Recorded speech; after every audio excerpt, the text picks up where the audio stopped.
Okay. Just in case anyone shows up and is like, where do I go? Hang I on. saw that started something. It's like, Then- oh, Sorry. Sure. Hi, Linda. Oh, we are in the truck bed. The truck? Yeah, was coming. okay, see you then.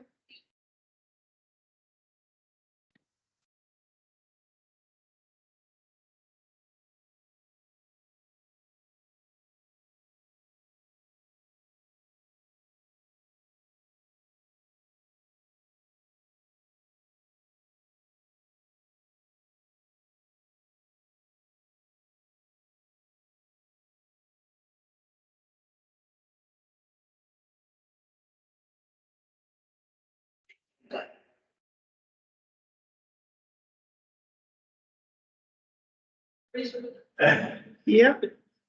Hey.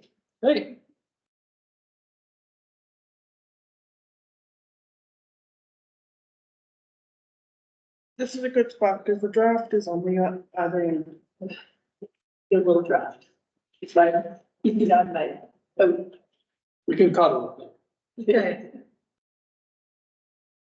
I missed something. Look for the union meeting. Hospital. Hospital union people. Yeah. I don't know if, we're starting with for. It's your one.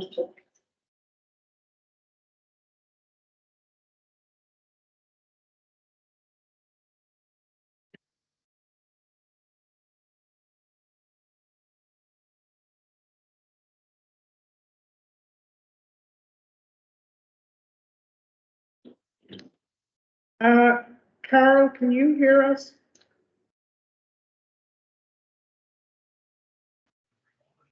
Yes, I can.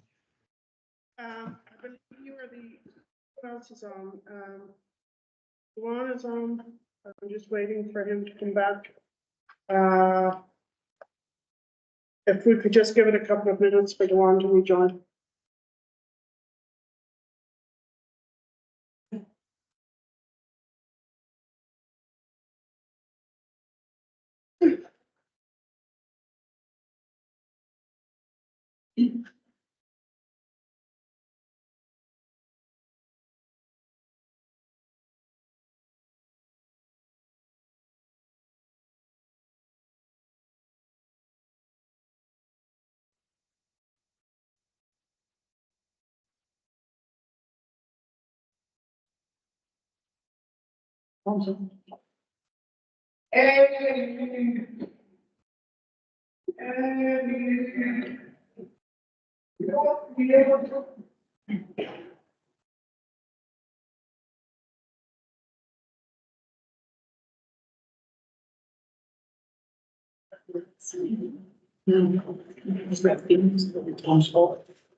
Was supposed to happen next week. The future of that performance is unclear. This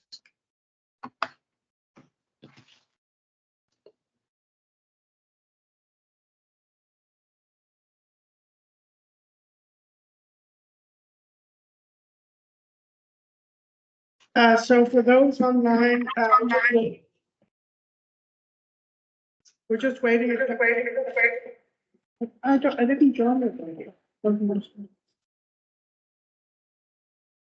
We're just waiting a couple of minutes. We have, one council member, who had to step out for a moment. He will be right back. So right now, for roll call, I'll do roll call for who's here. Please, I'm working, Pat. Well, turn it off. I am working, you guys stop Sorry, talking. can you mute your phones? Or your computers? So, the one, was on and he will be returning. Ronnie is not able to join us today. Morris is here. I do not think Abdus is joining us. Linda is here. Donna. And also we have Jason Foster, now the Commissioner of Public Works. So as soon as I hear back from one, we can move on.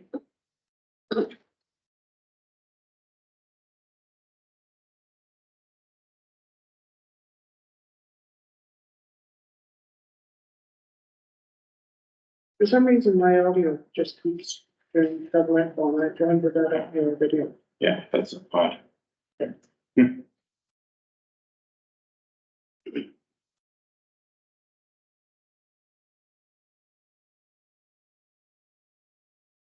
I'll give it until 6:05 and then we can begin. Linda, I see that you're on, Linda Fennoff.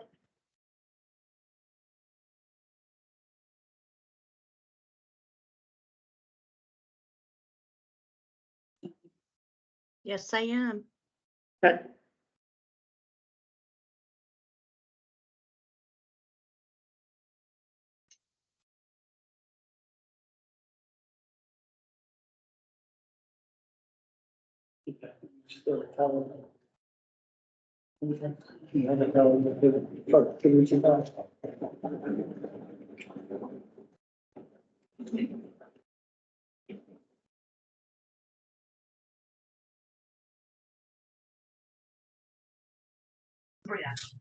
Can you see me? So Justice White chose. Yes.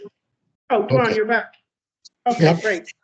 Yep, I already checked you in as attending, so we have in the room here, we have, Linda Musselman and Donna, as well as Jason Foster. And Michael is with us, and so that's it. We haven't met in a little while. The wheels of DOT turn slowly. So in August, we sent our letter to them. On December 29th, I got a response after some follow-up. They said, if you have questions, contact us, so I did, to schedule a meeting, which occurred was Jason's last week. Yeah. We finally got it. Yes, so from August to February, time scale. Okay. So the most interesting thing in the communication that we received, you may recall, we had 3 questions. One was eliminating 9G as red. One was eliminating 9, which connects at Worth, going across the top of town and connects up to Fairview. And the other was barring 53-foot trucks from coming through town. So the thing that was particularly significant, and when we met with them, they pulled up all of their maps, is that actually 9G is not an access highway. That the route was put in, I think in the 80s, specifically to allow trucks that were going to what was then a depot, what is now the antique warehouse. But that anything that travels north, any 53-foot tractor trailer traveling north on 9G can actually be pulled over because that is not a legal route for 53-foot trailer.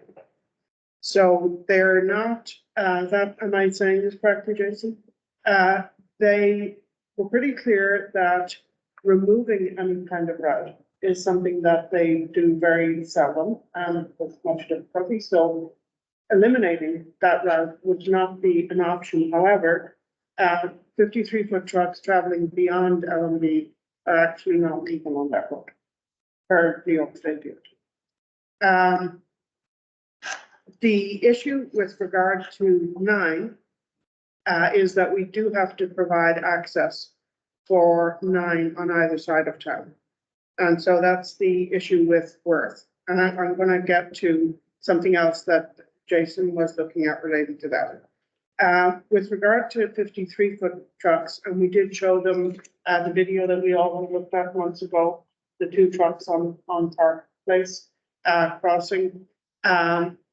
The situation there is that because those trucks are coming on what is an access highway at that point, you cannot treat a 53-foot truck differently from a 48-foot truck. So trying to say we don't want 53-footers coming through, I think is something that we would probably have a lot of difficulty persuading directors. Yeah.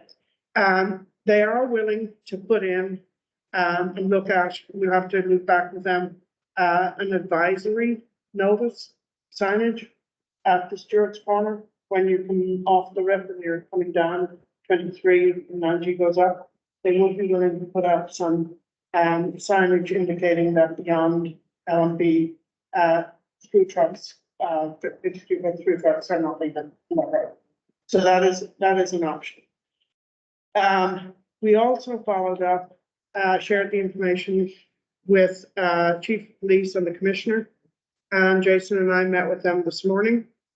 And from their perspective, you know, they're willing to look at enforcing the rule regarding the 53-foot trucks, because if they're not legal on that stretch, then they're not legal. There are a couple of things, challenges that we would have to work through.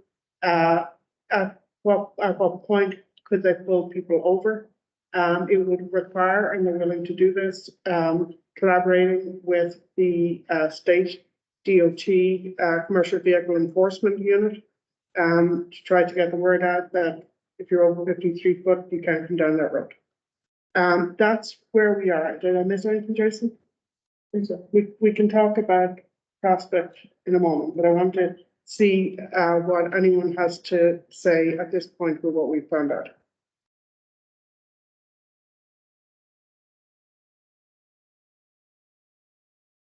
Any thoughts? So regarding implementation, I'm just wondering, would it be possible to have a temporary electronic signage to indicate the change? So That's what they're, I think, suggesting at the Stewart's. But they would put up advisories So maybe also at the border, at at the that point. Hudson border. Yeah. And what about the other end? Yeah, we talked about that. That's trickier because a 53-foot truck coming down Fairview and turning on Green right now, that's a legal route. And what we would stop them from doing is continuing on down Columbia. But, sorry, yeah, exactly.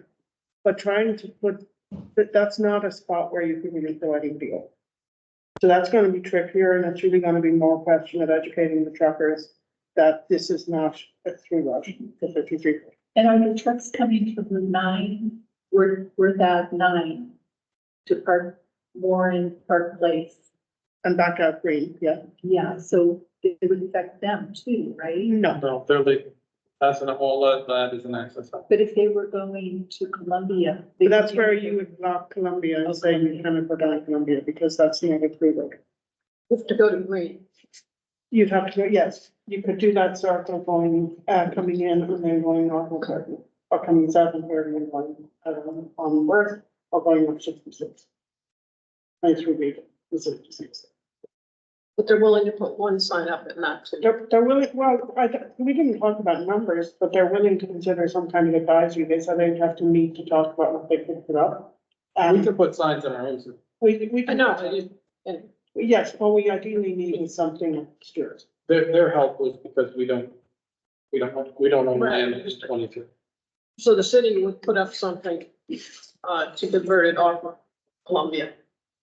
I think so, yes. So Margaret, I have a question. I mean, if we could forward the 43-foot truck, but is there any way DOT could update the GPS system for the trucker to, Well, yeah, I mean, we talked about that. And that's actually kind of tricky, and I'm not sure DOT has a solution on the. We don't know how to do it. We tend to look into it, but we don't at this time quite understand how that gets done. But yes, Make that friends, would be a goal. Make friends with that, yeah, make friends at Google. oh, with Google. Yeah. I'm not sure Google Maps do anything special for trucks. But that is, Dawn, that is something that we're looking into, because obviously that's a big issue. Particularly the truckers who are not familiar with the area. The ones who are familiar probably have figured out ways to avoid coming through. But those that are not familiar are just getting directed in through Hudson. Yeah, that's the biggest problem we have because all the drivers follow the GPS. And that's how they end up coming in the town inside the local, route. But I think it's, I'm very happy to hear that in point of fact, we don't have to get permission from anybody that it's actually illegal by the 53-foot truck driving on that stretch of 9G in front. Unless they're making local delivery. Local deliveries do not count. This is only for through traffic. Yeah, and this has always been about through traffic. So the other thing I want to mention, I posted 2 images that Jason had been researching after the discussion with DOT. He was researching safety measures that we might put in place on Park Place. And we showed those to the police department today. Bollards that would go on the corner. So as you know, and we did try to explain to DOT that, the 53-foot trucks really are not the same as the 48 because the back end of it sticks out. And that's when they are making that turn on Park Place, coming down Warren and trying to turn on Park, or coming down Park and trying to turn on Warren, that they're jumping the curb. So there's this type of bollard, and then there's another one. Do you want to explain these to us, how they work? So the idea behind this bollard is that if a truck tire hits it, the truck tire will jump kind of sideways, but if you put in something more substantial, you can damage the truck or end up with an accident, but a truck would know that they hit this element, but it would not cause an issue right at the moment. So that's that shape. The tire kind of rides up on it and shifts sideways. And the other one with the vertical piece on it is just the same, except it lets pedestrians know that this is a dangerous spot. I think we have to work around the the disabled ramp. We have one there that goes straight off the corner. It might be a better setup if we had the double ramps, but we'll have to work out how it would work, but there has to be enough room for someone to still pass. Okay. And if you put that right in the middle of the ramp, but we can put it to one side of the ramp, and just to be worked out, but it seems like a really good solution. It's a heavy cast iron bell. I have a question about this. House Republicans and Democrats. Can I say? Oh, okay. Yes. Can people mute their computers or phones because they're getting some? I think there's just extra background noise on the line. Oh, maybe it's mine, yeah. Yeah, go ahead. Yeah, my question is, in case there's an accident or something with this, who's gonna get liability for that? We're gonna take the liability for this, like a accident, because. Who's liable? Us, If yeah. it's an accident, who would be liable? I'm sorry, I didn't catch that. There was an accident resulting from someone hitting a bollard, who would be liable for that? Well, those the damages? bollard is on the pavement and the truck shouldn't be on the. On the side. On the side, Side. yeah. Yeah, You said it. that's right. Oh, pavement is the street. It's an Irish thing. Yes, sidewalk. They shouldn't be on the sidewalk in the first place. So it's meant to be a deterrent. And then That's the hopefully- intention. And hopefully they won't come back that way again. Or they'd be more careful on the turn. So other things that we talked about with the police department was possibility of putting in a light. But that's not a good plan because of, they pointed out that there would be a backup of trucks on Warren if we were to do that. And also it's very short distance from, if you had a light there, to the light that's at 7th and the other side of the park, like on 7th and 1. So that's not really an option. you want to talk about Prospect? Well, I think Prospect is just a rough thought in the future because the DOT had a reaction to us. They're looking at, we're going over the map, we're going all over our situation, and why don't they just go up Prospect? And it's obvious, it's the shortest route. We have had, there's been discussion around the city about the triangular intersection at Prospect and Columbia Turnpike. And so it is not impossible to imagine that if trucks went up past the hospital, there was a light or a four-way stop at Prospect and Columbia Turnpike, that they could then continue, could modify the corner. There is enough space, there's a pole there where there's a current stop sign where Prospect meets Columbia, not Columbia Turnpike. That could be eliminated, wouldn't be necessary. It was discussed whether we might block Columbia Street between, so that it's no longer a triangle. So all traffic up Columbia Street would need to come to this intersection of Columbia Turnpike and Prospect Avenue, and it's just a concept. But it's brought up by the reaction of DOT, saying that this might be something they could help with, something that they seemed fairly obvious to them. I think it would be a big project, it would need some figuring out, but it's not the craziest thing ever. And it would eliminate the problem of Prospect. These trucks would rather go that way rather than. Well, they wouldn't be allowed to come in. Basically, they would, when they come down Worth, instead of going on Warren, they'd go on Prospect. And they would be routed up, and then they would connect to 66 Columbia Turnpike. And then on to Fairview. Yeah, not going to Fairview Extension, Right, that's not. just, then they would just continue out 66. And go to Healy Boulevard if they wanted to get to Lowe's or what have you. Yeah. Um, And Healy Boulevard is actually an access highway in DOT. It Never, is. yeah. yes, it is. So that was just, again, based on DOT's reaction. Doesn't solve it for all our town, but we can see some definite advantages to that over Park Place. Police department did bring up, that the, road bed on Prospect is not, it would need work. And we'd need, I think if we were going to go that route, we'd have to have DOT behind us and giving us financing to actually make that road work. Yeah, I think it would be a very big project. Yes. Do they maybe leave the triangle? Well, like I said, it probably needs a traffic engineer. This was just people spitballing in the meeting, but that was how it was described. Yeah. But the main point that you said, that you pointed out, is that we can do something about Columbia now. Yes. And if it works for the 53-foot trucks, we can, within our own city, eliminate that as a truck route altogether. But then it puts all the pressure on the other truck. So that's not an absolute no-brainer, because we've had that pushback before.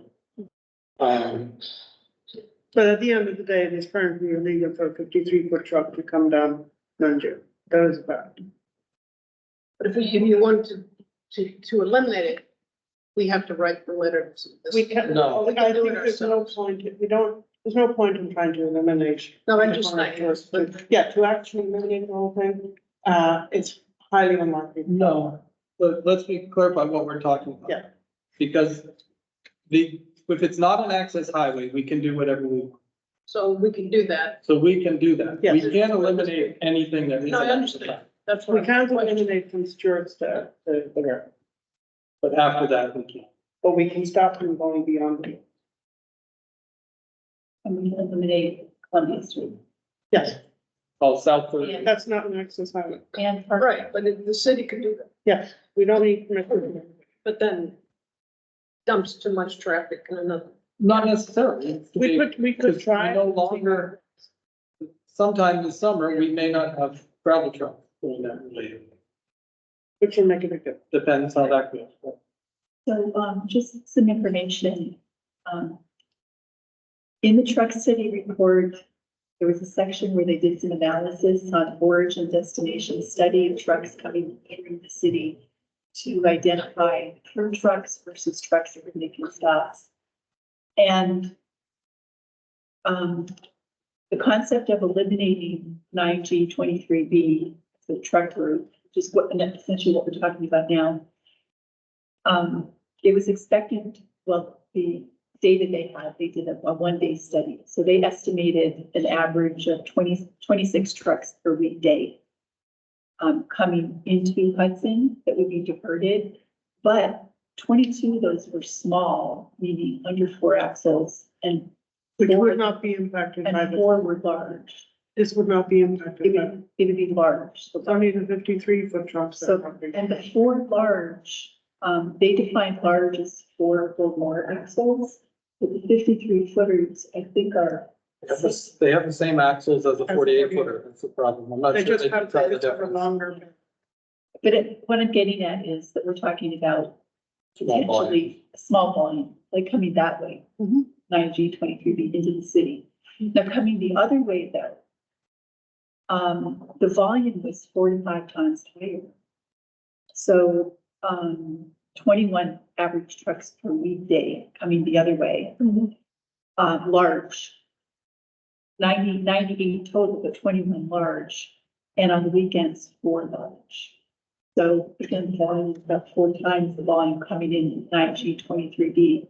So the bottom line, what I'm deducing from this is the trucks coming in 9G23B that would be diverted. The large trucks would be very small volume, and they would either go to 9 or 9H. And they more likely to go to 9H because they would want to have to deal with circumnavigating through the city. But we have a stepwise approach that we can take. Yeah. Where we start with 53-foot trucks. Yeah. See how that goes. Then we can consider the next step. And the other thing that we are going to look at, we haven't gotten back to it yet, but we do have some money left over from the truck study that we have permission to use to do a study of weight limits and what our infrastructure can actually do. So they Yeah. need to try I found something very interesting in that regard. Yeah, There is I've requested a budgetary proposal from one company to do core drilling and traditional kind of engineering, but it actually withdraw soil and, Yep. but there's another company that offers a thing called a falling weight deflectometer, which is non-destructive. It's a trailer. It drops a weight on the road and it has these series of sensors. And as those sensors pick up vibrations, they just have a history and they know how strong the road is based on. And that company's out of Pennsylvania. They like to make sure everything's thawed. May have an opening in April, but they're gonna provide me with a and budget for what was that. the price of it? Haven't gotten it yet. I'm due next week. That's why I was heading for it. Yeah, Did you get a cost on the other one? none, both are due. I just All right. requested them this week. Good. But it's a very interesting way they could do all of these roads in one day. With the deflectometer, they just keep moving. And I really Sounds think like it would be less costly than drilling. I think so. I didn't stop the other one because I'd like to know both. Yeah. so. That's what I've got for tonight. Anyone want to bring up any new business? No? Good. So how quickly could this change be implemented? I think All that we right. need. Go on. No, nothing. I don't have nothing. Okay, I we think, need to look back to the Chief- police department. yeah, Chief Franklin, I think wanted to bring it up at the I think. informal council meeting, just to make sure that all the council members were informed and on board. It is, as Margaret said, illegal today. And it could be enforced at any time. I think they needed to think internally about how they would do it. And they would have to look back with, the state DOT commercial enforcement team, whom they work with, but they would have to look back at that as well. I think, wasn't it actually the state police Yes, commercial, yeah, yeah. I think the They, sort they, of DOT. they were calling them the DOT unit, Yeah. but it's the state police that enforce commercial vehicle. CB. Okay, Sounds really encouraging. yes, I think so. It only took 8 months to get an. No time at all. All right, if there is nothing else, can I have? Motion to adjourn. Second? Okay, all in favor? Aye. Thank you, everyone. Have a good night. Right. Are you the commissioner?